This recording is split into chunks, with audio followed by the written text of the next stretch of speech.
Bonjour à tous et bienvenue. Quel avenir pour l'Olympique Lyonnais et son propriétaire John Textor? Les doutes s'amoncellent, l'UEFA et la FIFA ont prononcé des sanctions à l'encontre des Rhodaniens qui probablement ne verront pas la Ligue des Champions suite à leur défaite ce dimanche face à Lens. Mais il y a bien plus grave, on est même dans une situation unique et presque ubuesque. C'est-à-dire qu'en théorie, pour qu'un club aille mal potentiellement financièrement, ça peut dépendre notamment de la santé économique du propriétaire. Si admettons, tout est en train de s'écrouler dans ses business ou il peut avoir des problèmes de santé, je pense notamment à un club écossais à l'époque, c'était un ovni qui s'appelle Gretna, le propriétaire, il a eu une grave maladie, etc. Et en fait, ça a entraîné quelque part la faillite du club. Sauf qu'en fait, à Lyon, c'est l'inverse. C'est-à-dire que c'est les résultats et la santé de l'Olympique Lyonnais qui va déterminer les intérêts du propriétaire. Alors que normalement, c'est le propriétaire, mettons si le club va mal, et le propriétaire va renflouer les caisses ou trouver une manière. Là, en fait, non, c'est différent. En fait, si le club va mal, c'est toute l'entreprise et tout le business de Textor qui est mis en danger. Vous savez, cette multipropriété, Botafogo, Molenbeek. Alors oui, mais il ne faut pas oublier que c'est l'OL, avant toute chose, qui a été une énorme vache à lait. Je tiens encore à le répéter dans cette introduction, mais lorsque vous avez acheté votre place au Groupama Stadium, il y a une petite partie qui a servi notamment à John Textor à racheter les actions de Jean-Michel Aulas. Parce que, contrairement à ce qui avait été annoncé, ça m'en est, c'est l'Olympique Lyonnais qui a racheté pour John Textor les actions de Jean-Michel Aulas pour donc Eagle, le fameux groupe de Textor et tout. Je ne sais pas si vous vous rendez compte, c'est-à-dire qu'à un moment donné, au lieu que ça soit Textor qui va racheter les parts d'Aulas, non, à un moment c'est l'OL qui l'a fait pour Textor. Sauf que l'OL, comment génère-t-il ses revenus? Notamment avec les maillots que vous achetez ou les places que vous achetez. Donc j'espère que tous les fans rhodaniens écouteront cette vidéo attentivement, puisque normalement un propriétaire est au service de son club. À l'Olympique Lyonnais, il se sert du club. Pour recontextualiser, parce qu'on a fait plusieurs vidéos sur le sujet, même avant le rachat, on avait alerté, on avait mis en garde. Le problème, c'est que Textor a bénéficié d'une complaisance médiatique des réseaux aussi, de pas mal de fans de Lyon, mais je peux comprendre aussi, il y a l'enthousiaste, envie d'y croire, c'est un excellent communicant et tout. On a vu ce même problème à Bordeaux à l'époque de GACP, puis ensuite Lopez, à Sochaux, à Nancy. Enfin, il y a malheureusement tellement de rachats où on en fume les gens, on leur vend du rêve. Et il faut quand même le dire dans le cas de Textor, il y a eu une énorme complaisance médiatique quand au début on l'a fait passer pour l'homme qui valait des milliards, etc. Et avant d'aller plus loin, je tiens à le rappeler que l'OL était dans un triste état et que Jean-Michel Aulas qui a bâti un super club, à un moment donné, lorsque tu sais pertinemment que tu ne veux pas voir plutôt à qui tu revends le club, à un moment donné, il y a aussi des responsabilités partagées. Mais ça, on l'a déjà expliqué dans les dernières vidéos. Et pour tous les montages financiers et comment Textor s'est servi en fait de l'Olympique Lyonnais pour ses intérêts Eagle, je vous renvoie à la vidéo autour du hold-up. Parce que c'est exactement ça. Maintenant, on va parler concrètement. Textor, il nous a dit en novembre-décembre, oui, mais j'ai un plan, vous inquiétez pas, c'est toujours, j'ai un projet, vous inquiétez pas. Et en fait, on se rend compte, le projet, alors l'entrée en bourse, non. Les ventes des parts de Crystal Palace, non. Les 150 millions de ventes, non. Donc en fait, tout ce qu'il avait annoncé en novembre-décembre, et c'est factuel, vous pouvez lire son communiqué. Il n'a rien tenu comme promesse. Encore une fois. Rappelez-vous l'été dernier. Oui, je vais vendre pour 120 millions. C'est toujours, des excellents numéros de communication, je mets le chapeau, je tiens la tête à Nasser. Parce que pour le coup, c'est bien, on en avait parlé, mais à un moment donné, il faut des actes concrets. Il faut que toi-même, tu sois irréprochable. Alors que la saison de l'Olympique Lyonnais, je tiens à le rappeler, depuis que Textor est arrivé, les plus mauvaises périodes, c'est les périodes de mercato. C'est là où le club ne prend pas de points. Pourquoi? Parce qu'il y a une instabilité complètement débordante. Or, on voit que le côté vache à lait, on sait que Eagle, par exemple, récupère chaque année 2 millions de l'OL pour les prestations, etc. On appelle ça les management fees. Bon, certains vont critiquer parce que qu'est-ce que fait réellement Eagle pour lui? Mais bon, c'est comme ça et je vous rassure, quasiment tous les propriétaires font pareil. Mais surtout, il y a un point très intéressant qui avait été souligné par un homme sur Twitter qui fait d'excellentes analyses.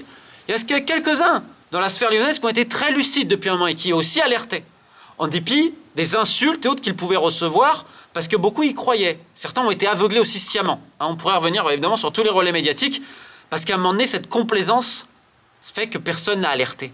Et là, tu te prends le mur en pleine gueule, parce que tu sais qu'avec des champions, tu risques de ne pas l'avoir. Mais il y avait le faux lac depuis très longtemps. Dans tous les cas, sur l'analyse qu'il nous montre, on remarque qu'à 65 millions de prêts, où l'OL servirait de caution. Mais visiblement, ces 65 millions de prêts n'ont pas servi aux activités de l'OL. Donc ça servait à qui? Aurait-ce encore servi à Eagle? C'est toujours pareil, toujours cette même ritournelle, sachant qu'on rappelle qu'il y avait déjà 385 millions de prêts, le club donc a un endettement de plus en plus grand, ses capitaux propres ont fondu, et certains me disent oui mais on a vendu quelques joueurs cet hiver, oui. Je rappelle qu'il y avait 117 millions de pertes en décembre. Sur l'année tu vas perdre 100 briques, facile.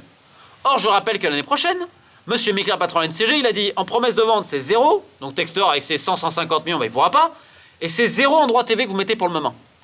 Donc les pertes de l'année prochaine, sans Ligue des Champions, même si ta masse salariale elle blesse et que tu as encadré ce que tu veux, ce sera à peu près 80.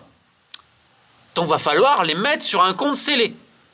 Donc ce que Textor n'a pas fait. Et je le répète, ce qui m'a évolué beaucoup de Colibet, à l'époque, Lyon aurait dû être rétrogradé en Ligue de l'année dernière. Ils n'ont pas osé parce que c'était Lyon. Et en fait, Textor, il a joué là-dessus en disant mais ils vont pas nous rétrograder parce qu'ils sont dans la merde, j'ai les droits TV et tout. Il est dans la même logique là. C'est-à-dire, on va pas nous rétrograder, là c'est compliqué, etc. Et lui, il dit non, mais regardez, c'est le complot, ils comprennent pas et tout. À un moment donné, faut arrêter. À un moment donné, l'argent, tu l'as mis ou tu ne l'as pas mis? Regardez le plan qu'il a fait il y a quelques mois. Est-ce qu'il a respecté un seul truc? Il a même pas respecté un truc. Et pourquoi il ne le respecte pas? Je répète, parce que son système d'Eagle, il a besoin que quelqu'un m'en ait réinvestisse. Mais attends, j'ai un projet, là, on va racheter un club au Portugal, on va racheter Everton. Vous savez, les effets de communication. En fait, il a besoin de trouver des investisseurs sur un projet qui sont motivés, parce que cet argent-là va servir pour les dettes de l'un, de l'autre, de ci, de là. En fait, c'est toujours ça. Or, quand tu n'arrives pas à avoir de l'argent frais, ben, tu fais comment? Alors, je sais, vous allez me dire, oui, mais il y a Cherki, il y a Fofana, il y a potentiel d'autres valeurs marchandes. Oui, mais je rappelle que cette année, l'OL va perdre à peu près 100 briques. Donc, il faut déjà compenser ce trou-là. Et ensuite, il faut prévisionner les pertes de l'année prochaine. Or, les autres clubs, ils sont au courant que tu es aux abois. Donc, ils ne vont pas se presser. Parce qu'ils savent très bien que ce n'est pas l'OL qui est en position de force. Bien au contraire. Donc, la question qui nous brûle les lèvres, quid de l'OL sur cette fin de saison? Est-ce qu'ils vont passer la DNCG? Dans ces conditions, c'est impossible. On rappelle que l'OL a déjà été un tarif de recrutement, encadrement de masse salariale, mais surtout rétrogradation à titre conservatoire par la DNCG. Va voir, en première instance, donc cet été, dans à peu près un mois. Vous vous doutez bien que pour le moment, l'OL serait rétrogradé. Et je vais même aller plus loin. Ils ne le feront pas. Parce que c'est un club quand même trop gros. Mais j'ai vu des clubs comme Sedan être exclus des compétitions nationales pour moins que ça. Sedan a été exclu des compétitions nationales pour à peu près 3 ou 4 millions de trous. Je vous laisse comparer. On peut très bien avoir une exclusion des compétitions nationales de l'OL. Ça n'arrivera pas, parce que je ne pense pas qu'on ira aussi fort. Mais si l'OL n'est pas rétrogradé en première instance, les autres clubs, ils vont dire quoi? C'est pour ça que c'est intenable. La stratégie de dire non, mais c'est... Tu vas le mettre l'argent sur un compte scellé, comme la DNCG veut. Est-ce que vous pensez que Textor va sortir 150 briques sur un compte scellé? Alors, on peut croire au miracle, bien évidemment. Mais entre ce qu'il a annoncé depuis le début, même avant son rachat aujourd'hui, il n'a tenu aucune promesse. Comment voulez-vous faire confiance à un homme pareil, qui va te faire des effets d'annonce, mais qui va jamais aller dans le concret? Donc la rétrogradation en première instance, pour Lyon et pour d'autres clubs, elle paraît évidente. Surtout que là, on annonce une certaine sévérité. Alors par contre, là, on attend la DNCG. Parce que Lyon, en effet, doit y avoir droit, mais Reims doit avoir droit aussi. Hein, à moins que Caillot nous sorte 50 ou 60 millions sur un compte. Il y a beaucoup de clubs qui sont dans une situation très précaire. Donc ensuite, tu pourras faire appel de cette décision. Ça va te laisser davantage de temps, etc. Mais en théorie, tu ne peux pas modifier ton dossier entre la première instance et l'appel. Or, à l'époque de Bordeaux et Gérard Lopez, bon, c'était plus ou moins arrangé sur certains trucs, quoi. Donc il y a des jurisprudences assez problématiques et on sait aussi qu'il y a des dossiers politiques. Mais la question, c'est à un moment donné, si tu as de nouveau la rétrogradation en première instance, ça va grogner médiatiquement. Et surtout, ça peut mettre potentiellement en danger l'investissement d'Arès, qui est le fonds qui est derrière, qui a prêté, qui a mis à peu près 450 millions. Le problème d'Arès, c'est qu'ils ont quelqu'un qui est dédié à ça, qui s'appelle Marc Affolter. Et vous le savez, dans les vidéos, souvent j'ai une expression de dire soit t'es con, soit t'es complice. C'est un peu une... Voilà, c'est quelqu'un dans le milieu du foot que je connais bien qui utilise souvent ce mot-là. Et quand tu lis le CV de certaines personnes, tu te dis, je doute qu'il soit vraiment stupide. Donc je pose la question de comment Marc Affolter, qui est chargé par Arès de surveiller, etc., qui fait le lien, il n'a pas encore émis les clignotants rouges et les alertes. C'est-à-dire que les alertes, tout le monde les voit. Et le gars qui est censé quand même garantir un petit peu la pérennité de l'investissement d'Arès, pour éviter qu'il y ait des soucis, eh ben non, ça va. C'est-à-dire qu'Arès ne bouge pas du tout. Donc ce mec-là, vu son CV, j'ai pas l'impression qu'il soit très bête. Donc il y a des intérêts des fois qui nous dépassent. Mais ça, c'est une vraie question. Arès, par contre, ne bouge pas. Est-ce qu'une rétrogradation en première instance va les faire bouger, etc. Parce qu'à un moment donné, ils peuvent presque récupérer le club pour rupture de confiance, etc. Sachant qu'on sait que Textor, notamment à partir de 2028, va devoir rembourser tous les prêts et tout. Donc évidemment, on a échelonné ça. Mais Arès, à un moment donné, peut-être, je sais pas toutes les clauses, sachant qu'il a gagé maintenant, il a même gagé Botafogo. Hein. Donc il peut tout perdre. Est-ce que c'est souhaitable aujourd'hui pour l'Olympique Lyonnais? Évidemment. Parce que le problème, c'est que les actifs sont de plus en plus siphonnés. Mais alors oui, on a eu l'Arena, on a eu tout ce qui était possible imaginable, les joueurs, tout.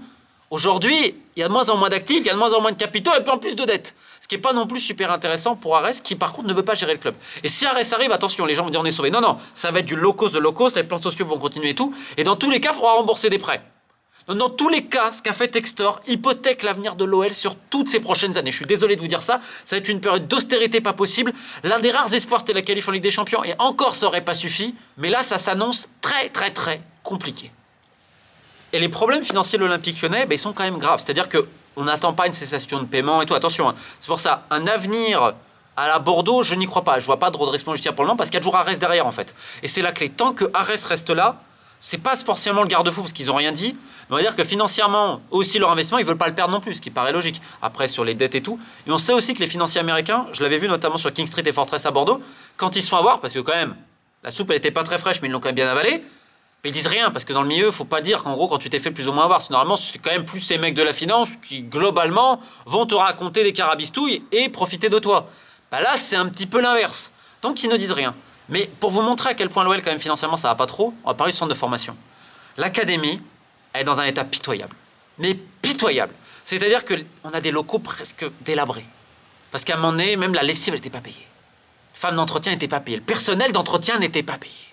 À un moment donné, on avait même enlevé les collations aux joueurs, bon là, les aromis, etc. Enfin, t'es l'Olympique Lyonnais, censé être le fleuron de la formation française qui arrivait même pas à l'époque à mettre les collations aux gamins. Même pas à entretenir comme il faut ses locaux sur le ménage que c'était pas payé. Je sais pas si on se rend compte. Alors, il y a eu des dettes qui ont été payées et tout, mais tu sens que c'est compliqué. Il y a de moins en moins de moyens, il y a eu plein de départs. Les mecs, ils font ce qu'ils peuvent. Mais aujourd'hui, qui vraiment y réfère? Quel avenir? Tu sais pas, à la base, on voulait dépasser une partie, donc pour ceux qui sont au-dessus des U15, pour les mettre ailleurs, etc. On voulait peut-être vendre ce qu'il y avait à mes yeux. Enfin, et on essaie de te le justifier. Comment est justifiable qu'à un moment donné, à l'Olympique Lyonnais, on n'a même pas été capable de payer le personnel d'entretien? Comment est justifiable qu'à l'Olympique Lyonnais, tu n'as pas payé à temps les indemnités de formation des joueurs lors des transferts? Ce qui aboutit à des sanctions, notamment vis-à-vis de la FIFA, donc interdiction d'enregistrer de nouveaux joueurs. Et donc l'OL dit que maintenant ils ont régularisé, c'est bon, mais en fait, comment tu t'as fait pour être hors délai?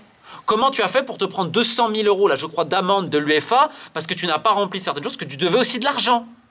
On se rappelle de Metz cet été, tu payais en retard. Ça n'a jamais existé à Lyon. Et alors, il y a à la fois, économiquement, tu vois que ça commence à être low cost, les plans sociaux et tout, mais en fait, aussi un manque de compétences, parce que tu as des gens très compétents qui sont partis. On peut penser notamment à Thierry Sauvage, une des personnes de l'ombre, plein aussi de gens à la formation. Et en fait, tu as l'impression que le club, elle n'est plus tellement gérée.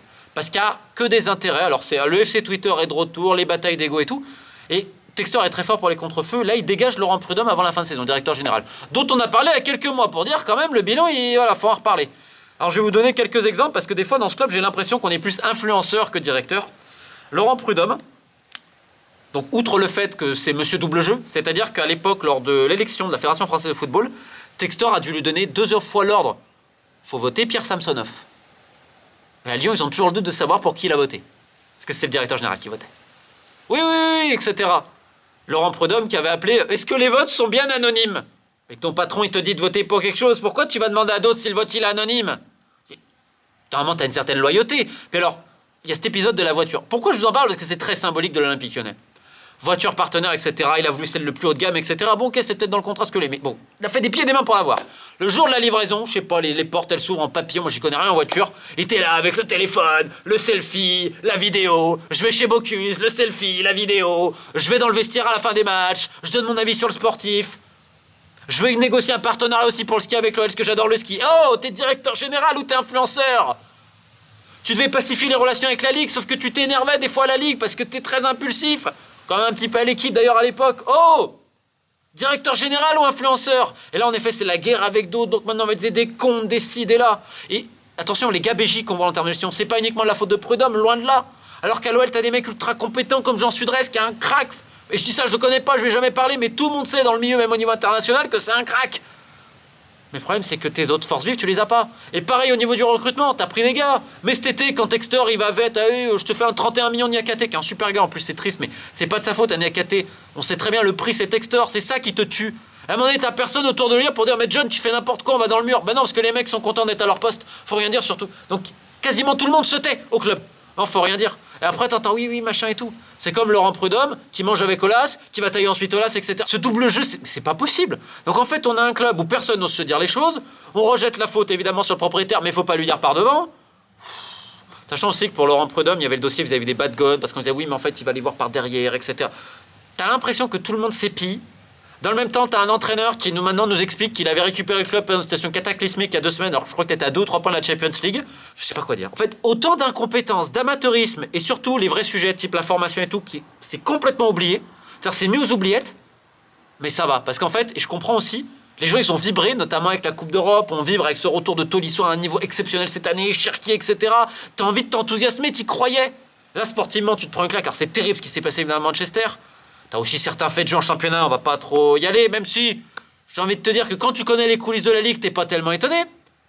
Et là, t'arrives, t'es 7ème. La Ligue des Champions, tu risques de dire non, peut-être que t'auras une qualif en Coupe d'Europe. Et tu sais même pas qui va être aux manettes du club dans 2 mois. Parce que littéralement, c'est ça aujourd'hui. Donc, il y a le faux lac, mais depuis très longtemps. Et c'est cette mansuétude et ce relatif calme qu'a bénéficié Textor, parce qu'il a été très habile en termes de communication, qui lui a permis de naviguer en eau trouble, parce qu'aussi, je le répète, quand tu le rencontres, etc., c'est un mec ultra sympa, très charmeur et tout, et tu as envie de croire en lui, parce qu'aussi, il a des valeurs, sur d'autres points, très intéressantes. Bref, attendez-vous à une grande braderie cet été, mais il y aura encore beaucoup de soubresauts, parce qu'on va être très clair, en l'état actuel, il est impossible, inconcevable que la DNCG change d'avis. Et en prime, rappelez-vous que cet hiver, donc il a donné un plan, il n'a rien respecté. Rappelez-vous que l'été dernier, un plan, rien respecté. Donc la DNCG, qui est déjà un peu sur le gris par sa mauvaise gestion d'autres dossiers, elle ne peut pas faire de fleurs à quelqu'un qui littéralement s'est moqué d'elle depuis 2 contrôles. Et je tiens encore à le redire, c'est avec une énorme tristesse que je tourne cette vidéo, parce que qu'est-ce que j'aurais même trompé. Qu'est-ce que j'aimerais que les gens qui viennent dans le foot, en fait, il n'y ait pas à compter, oui, mais est-ce qu'il va survivre, est-ce qu'il va faire tel montage, mais ça dépend de tel autre. J'aimerais juste qu'on puisse parler de foot un moment, mais malheureusement, avec ce type d'investisseurs-là, on va parler tout sauf du football, et parce que justement, le football, c'est un alibi pour des intérêts malheureusement bien éloignés de ceux des supporters et de tous ceux qui aiment ce grand club qu'est l'Olympique Lyonnais. Donc force plus que jamais, équipe de Faith.